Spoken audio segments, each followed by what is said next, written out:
दिल्ली सल्तनत के इतिहास में अगर आपको लगता है कि अलाउद्दीन खिलजी और मोहम्मद बिन तुगलक ही ऐसे सुल्तान थे जो अपनी क्रूरता के लिए प्रसिद्ध थे, तो आपको इस सुल्तान की कहानी सुननी चाहिए। जब खिलजी और तुगलक वंश खत्म हो गए, तब दिल्ली की गद्दी एक ऐसे सुल्तान के पास आई जिसकी क्रूरता सुनकर लोगों की रूह कांप जाए। एक ऐसा सुल्तान जिसने मंदिर तो तुड़वाए ही साथ मस्जिदें भी तुड़वाई। ये वो सुल्तान था जिसने एक ब्राह्मण को सरेआम फांसी दे दी थी, वो भी बेहद मामूली बात पर। कहते हैं कि अगर बाबर के हमले के समय में दिल्ली की गद्दी सुल्तान के पास होती तो मुगल कभी भारत की गद्दी पर बैठ ही नहीं पाते। ये सुल्तान कोई और नहीं बल्कि लोदी वंश का दूसरा शासक सिकंदर लोदी था। सिकंदर लोदी की खासियत ये थी कि तैमूर लंग के हमलों के बाद अगर किसी सुल्तान ने सबसे ज्यादा अपने राज्य का विस्तार किया तो वो सिकंदर लोदी ही था। सिकंदर लोदी न केवल महत्वाकांक्षी शासक था बल्कि उसका स्वभाव काफी सख्त था और वो काफी कट्टर भी था। उसने जौनपुर में शर्की शासक की बनवाई मस्जिद को तोड़ने का आदेश दे दिया था। उसके इस कठोर स्वभाव की वजह से काफी विवाद भी हुए। उसे दिल्ली के सबसे क्रूर शासकों की लिस्ट में भी रखा जाता है। आज हम इन्हीं सिकंदर लोदी की कहानी को जानेंगे। कौन था सिकंदर लोदी, कैसे वो सुल्तान बना और आखिर क्यों उसने एक मस्जिद को तुड़वाया और किस गलती की वजह से एक ब्राह्मण को सजा दे दी फांसी की। तो वीडियो को इन तक जरूर देखिएगा, क्योंकि अपना इतिहास नहीं जानोगे तो खुद को कैसे पहचानोगे। सर्दियों से बचना चाहते हैं और स्टाइलिश भी दिखना चाहते हैं तो आप ये बॉम्बर जैकेट्स को ट्राई कर सकते हैं। शॉप नाउ पर क्लिक करके चेकआउट जरूर करिएगा। साल था 1504। एक बंगाली ब्राह्मण ने सार्वजनिक रूप से कहा कि हिंदू और इस्लाम धर्म दोनों एक जैसे हैं, इसमें से किसी भी धर्म का पालन करके आप ईश्वर को पा सकते हैं। उसकी इस बात ने हंगामा मचा दिया। यह बात अपने आप में बेहद चौंकाने वाली थी, क्योंकि दिल्ली सल्तनत के इस्लामिक शासकों के लिए हिंदू धर्म काफिरों का धर्म था। इस्लाम का कंपैरिजन ऐसे किसी धर्म से नहीं हो सकता था। राज्य के सभी लोगों ने माना कि ब्राह्मण ने इस्लाम की वास्तविकता को तो कहीं ना कहीं मान लिया है, इसलिए यह इस्लाम को कबूल कर सकता है। फिर इस ब्राह्मण को लाया गया सुल्तान के सामने। सुल्तान ने कहा कि इस्लाम को कबूल करो, नहीं तो मरने के लिए तैयार हो जाओ। लेकिन ब्राह्मण सुल्तान की बात को नहीं मानता है। नतीजा एक ही था, ब्राह्मण को सरेआम फांसी दे दी गई। फांसी सुनाने वाला सुल्तान कोई और नहीं बल्कि सिकंदर लोदी था। यह उसकी क्रूरता का बस एक किस्सा भर था। सिकंदर लोदी को हिंदू तो पसंद नहीं थे, लेकिन अगर इस्लाम का अपमान भी उसे कहीं नजर आता था तो वो गुस्से से भर जाता था। लोदी ही वो शासक था जिसने हिंदुओं पर जजिया कर भी लागू किया था। चलिए जानते हैं सिकंदर लोदी की पूरी कहानी। 15वीं सदी में सैयद सुल्तानों को हराकर बहलोल लोदी ने लोदी वंश की स्थापना की थी। लेकिन बहलोल लोदी से भी ज्यादा खतरनाक था उसका बेटा सिकंदर लोदी। साल 1489 में सिकंदर लोदी ने सुल्तान का पद संभाला। कई लोग चाहते थे कि सिकंदर लोदी सुल्तान न बने। इसकी वजह साफ थी, सिकंदर लोदी के पिता तो सुल्तान थे, लेकिन उसकी मां किसी राजघराने से ना होकर एक सुनार की बेटी थी। फिर भी सिकंदर लोदी ने अपने आप को एक अच्छा शासक साबित किया और सुल्तान के रूप में तख्त पर आसीन हुआ।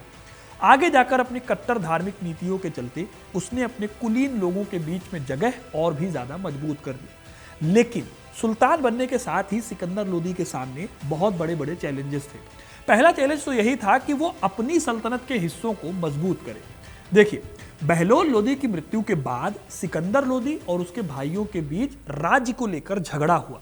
हालांकि इसकी वजह थी सल्तनत का बंटवारा। बहलोल लोदी की मृत्यु के बाद उसके साम्राज्य का बंटवारा हो गया था। इसमें सल्तनत 4 अलग अलग हिस्सों में बंट गई थी और सब अपनी अपनी अलग अलग छोटी छोटी सल्तनतें चलाना चाहते थे। लेकिन सिकंदर लोदी को चाहिए थी अपनी पूरी बड़ी सल्तनत, इसलिए उसने सभी की सत्ताओं को छीनना शुरू किया। इस दौरान उसे पहला और बड़ा चैलेंज मिलता है अपने ही चाचा आलम खान से। आलम खान रापरी और चंदावर के सूबेदार थे और खुद को दिल्ली सल्तनत से अलग रखना चाहते थे। सिकंदर शाह ने अपने चाचा को समझाया, लेकिन वो माने नहीं, तो मजबूरी में सिकंदर शाह को रापरी पर चढ़ाई करनी पड़ी। आज रापरी जो है वो यूपी के मैनपुरी के पास पड़ती है। जब रापरी की घेराबंदी हुई तो आलम खान यहां से जान बचाकर भागा और इटावा में ईसा खान के पास शरण ली। लेकिन सिकंदर शाह को जीतने से मतलब था। इधर ईसा खान और सिकंदर लोदी के बीच पहले से तनातनी थी, क्योंकि ईसा खान ने सिकंदर शाह की मां का अपमान किया था और अपमान करके उसके खिलाफ विद्रोह किया था। यानी कि सिकंदर लोदी को ईसा खान से भी बदला चाहिए था। अब जब आलम खान भाग निकला तो सिकंदर शाह ने इटावा में डेरा डाला। कुछ महीनों यहां रुकने के दौरान आखिर में उसने आलम खान और ईसा खान दोनों को अपने कब्जे में किया। यहां रहते हुए ही सिकंदर लोदी ने अपने आप को दिल्ली के सुल्तान के तौर पर स्टैब्लिश किया। इसके बाद लोदी जौनपुर की ओर बढ़ा, जहां उसका भाई बरबक शाह गवर्नर था। सिकंदर लोदी चाहता था कि बरबक शाह उसके अधीन आ जाए, लेकिन इसी बीच उसे पता चलता है कि बरबक शाह उसको खुद रास्ते से हटाना चाहता है। इसलिए सिकंदर लोदी ने बरबक शाह पर चढ़ाई कर दी। बरबक शाह इस हमले से डरकर बदायूं भाग गया। सिकंदर ने बदायूं तक उसका पीछा किया और उसे पकड़ लिया। हालांकि बरबक शाह ने जब माफी मांगी तो उसे सिकंदर ने माफ कर दिया और अपने अधीन कर लिया। जौनपुर को जीतने के बाद सिकंदर शाह की अगली समस्या था हुसैन शाह शर्की। हुसैन शाह ने ही बरबक शाह को सिकंदर लोदी के खिलाफ भड़काया था। हुसैन शाह बिहार का शासक था, उसके पास बहुत बड़ी सेना थी, इसलिए दोनों के बीच की टक्कर बराबर की हुई। 1494 में दोनों सेनाएं बनारस के पास एक दूसरे से भिड़ती हैं। शुरुआत में तो हुसैन शाह की सेना को बढ़त मिली, लेकिन सिकंदर लोदी भी कच्चा खिलाड़ी नहीं था। उसने बचपन से ही सेना में रहते हुए लड़ने के गुर सीखे थे, इसलिए उसने दिमाग लगाते हुए अपनी सेना को कई टुकड़ों में बांटा और चारों तरफ से हुसैन शाह की सेना को घेर लिया। इस तरह से हुसैन शाह को सिकंदर शाह ने बुरी तरह हराया और इसके बाद हुसैन शाह जान बचाकर लखनौती भाग गया। यहां पर उसने अपनी पूरी लाइफ गुमनामी में बिताई, क्योंकि बिहार पर भी सिकंदर लोदी का कब्जा हो गया था और यहां से वापस दिल्ली लौटने की बजाय वो बंगाल की ओर बढ़ गया, जहां पर अलाउद्दीन हुसैन शाह का रूल था। बंगाल के लिए दोनों ही शासकों में बहुत भयानक लड़ाई हुई। आखिर में जब किसी की हार और जीत का फैसला नहीं हो पाया तो दोनों के बीच, यानी अलाउद्दीन और सिकंदर लोदी के बीच समझौता हो गया। अलाउद्दीन ने सिकंदर शाह के विरोधियों का समर्थन न करने का वादा किया। इसके बाद सिकंदर शाह कुछ महीनों तक बिहार में रहे, लेकिन उनके सैनिकों को वहां भूखों मरना पड़ा। इसके बाद वो जौनपुर लौट गए। फिर आगे बढ़ते हुए सिकंदर शाह ने साल 1508 में ग्वालियर के नरवर पर हमला किया। यह जगह कभी मालवा साम्राज्य का हिस्सा थी। यहीं से सिकंदर शाह की क्रूरता के किस्से भी शुरू होते हैं। नरवर पर हमला करने के बाद उसने यहाँ के महल पर कब्जा किया और फिर उस क्षेत्र के जितने भी मंदिर थे सबके सब गिरवा दिए और उसके ऊपर अपनी मस्जिदें बनवा दी। इसके बाद सिकंदर शाह ने चंदेरी को जीता और फिर नागपुर के गवर्नर मोहम्मद खान से भी सरेंडर कराया। कुछ ही सालों के अंदर सिकंदर लोदी ने अपने आप को एक बेहतरीन मिलिट्री कमांडर के तौर पर स्थापित किया। तैमूर लंग ने साल 1398 में भारत पर हमला किया था। उसके बाद से लेकर सिकंदर लोदी ही था जिसने इतने बड़े पैमाने पर दिल्ली की बाउंड्रीज को बढ़ाया था। लेकिन क्या सिर्फ इसी के दम पर उसे एक बेहतर सुल्तान कहा जा सकता है?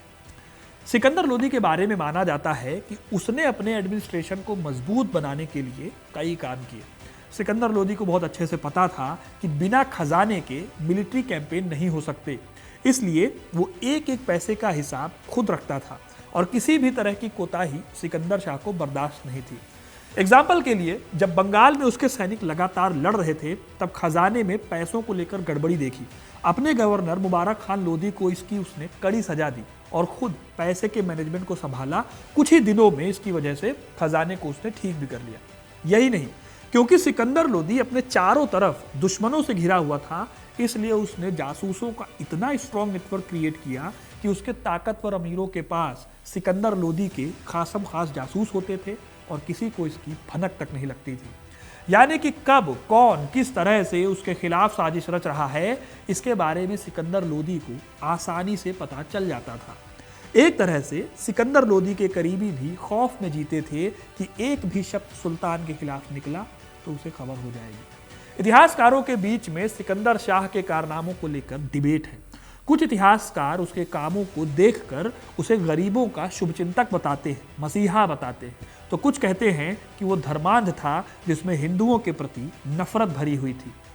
जो इतिहासकार उसकी तारीफ करते हैं वो इसके पीछे के तर्क ये देते हैं कि सुल्तान ने बॉर्डर टैक्स को खत्म कर दिया था और साथ ही साथ एग्रीकल्चर को भी बढ़ावा दिया। सुल्तान जनता की भलाई के लिए हर साल बेघर लोगों की लिस्ट भी बनवाता था और फिर 6 महीनों तक उनके खाने पीने का ध्यान भी रखता था। ऐसे ही उसकी जेल से हर साल कुछ कैदियों को रिहा भी किया जाता था। तारीख दाऊदी नाम की किताब के हिसाब से सिकंदर के शासन के दौरान ट्रेड में करप्शन कम था, इसीलिए व्यापारी खुश थे। इस तरह से देखा जाए तो आपको लगेगा कि कितना अच्छा सुल्तान था सिकंदर लोदी। लेकिन जैसे हर सिक्के के दो पहलू होते हैं, वैसे ही सिकंदर लोदी का एक और चेहरा था। सिकंदर लोदी की धार्मिक नीतियों की जब बात आती है तो उसे उसके राजनीतिक करियर पर धब्बा माना जाता है। सिकंदर शाह एक कट्टर इस्लामिक शासक था जिसने हिंदुओं की भावनाओं को ठेस पहुंचाने की पूरी कोशिश की। उसका इतिहास भरा पड़ा है ऐसी घटनाओं से जब उसने हिंदुओं की धार्मिक भावनाओं के साथ खिलवाड़ किया। सिकंदर लोदी ने हिंदू मंदिरों के निर्माण और पूजा करने पर रोक लगाने की नीति अपनाई। फरिश्ता, जो एक फारसी इतिहासकार थे, वो लिखते हैं कि सुल्तान ने कई हिंदू मंदिरों को ध्वस्त कर दिया। इन मंदिरों में अयोध्या और मथुरा के मंदिर भी शामिल थे। मथुरा में भगवान कृष्ण के जन्म स्थान से जुड़े मंदिर को तोड़ने का भी उल्लेख मिलता है, जिसे सिकंदर लोदी ने इस्लामिक विश्वास को मजबूत करने के इरादे से तोड़ने का काम किया। कहते हैं कि इन मंदिरों की मूर्तियों को कसाईयों को दे दिया गया, जो इसे मांस तोलने में इस्तेमाल करने लगे थे। ऐसा करके सिकंदर लोदी हिंदुओं को दिखाना चाहता था कि वो मुसलमानों के अधीन रहते हैं और इस बात को भूल नहीं सकते। बात सिर्फ यहीं तक नहीं रुकती। सुल्तान ने हिंदुओं पर कुछ ऐसे कानून लगाए जो हिंदुओं को पब्लिकली पूजा करने या फिर किसी भी तरह के फेस्टिवल को मनाने से रोकते थे। फरिश्ता ये तक बताते हैं कि सिकंदर लोदी ने हिंदू धर्म के प्रचार को रोकने के लिए नए मंदिरों को बनाने पर भी रोक लगा दी थी। सिकंदर ने 1504 में मंडरेल नाम की जगह को जीता था और वहां पर भी उसने कई मंदिरों को लूटा और उन्हें नष्ट कर दिया। ऐसा ही एक और किस्सा है। जब सिकंदर लोदी के इन कामों का विरोध ग्वालियर के राजा ने किया तो सुल्तान ने विद्रोह को पहले कुचला और उसके बाद उसने बड़े पैमाने पर ग्वालियर के मंदिरों को ध्वस्त कर दिया और उसके बाद वहां पर मस्जिदें भी बनवाई। इसी तरह से उसने नगरकोट मंदिरों की मूर्तियों को भी नष्ट करने का आदेश दिया था, जिनका बाद में कसाईयों द्वारा मांस से मापने के लिए उपयोग किया जाने लगा। यही वजह है कि फरिश्ता जैसे इतिहासकार भी मानते हैं कि वो कट्टर मुसलमान था जिसे इस्लाम के आगे कुछ नहीं दिखता था। ये कट्टरता इस हद तक थी कि उसने इसके पीछे एक मस्जिद तक को भी गिरवा दिया था। सिकंदर लोदी ने गुस्से में आकर जौनपुर में शर्की शासकों की बनवाई एक मस्जिद तक को तोड़ने का आदेश दिया था। कहते हैं कि उस मस्जिद के किबला यानी मक्का की दिशा में ना होने की वजह से वो गुस्सा हो गया था। सिकंदर लोदी के इस्लाम का मतलब इस्लाम था। उसके हर नियम को वो लागू करना चाहता था, इसलिए ही उसने मुसलमानों के ताजिया निकलने पर भी प्रतिबंध लगा दिया था। साथ ही मुसलमान महिलाओं के संतों और पीरों की मजार पर जाने पर उसने रोक लगा दी थी। क्योंकि इस्लाम में शराब की मनाही है, इसलिए उसने मुसलमानों के शराब पीने पर भी बैन लगा दिया। इसके साथ ही उसने शरिया कानूनों को लागू करने की कोशिश भी की। सिकंदर लोदी ने अपने आप को एक प्रभावशाली शासक साबित करने की पूरी कोशिश की। आखिर में 21 नवंबर 1517 में गले की बीमारी की वजह से उसकी मौत हो गई और इसके बाद उसका बेटा इब्राहिम लोदी जब सत्ता संभालता है तो बाबर के साथ पानीपत की लड़ाई में धीरे धीरे सत्ता भी खत्म हो गई। अगर देखा जाए तो इब्राहिम लोदी वो सुल्तान था जो जनता के हित में तो काम करता था, लेकिन इस्लामिक नियमों की अनदेखी उसे बिल्कुल भी पसंद नहीं थी, फिर चाहे वो हिंदू हो या खुद मुसलमान। इसीलिए कहा जाता है कि उससे कट्टर कोई और नहीं था, ना अलाउद्दीन खिलजी, ना मोहम्मद बिन तुगलक। इसीलिए अबुल फजल ने भी सिकंदर लोदी का इतिहास लिखते समय उसे इस्लाम का रक्षक तो माना, लेकिन यह भी कहा कि उनकी सख्त नीतियों ने कई बार सामान्य मुसलमानों को भी असुविधा में डाल दिया।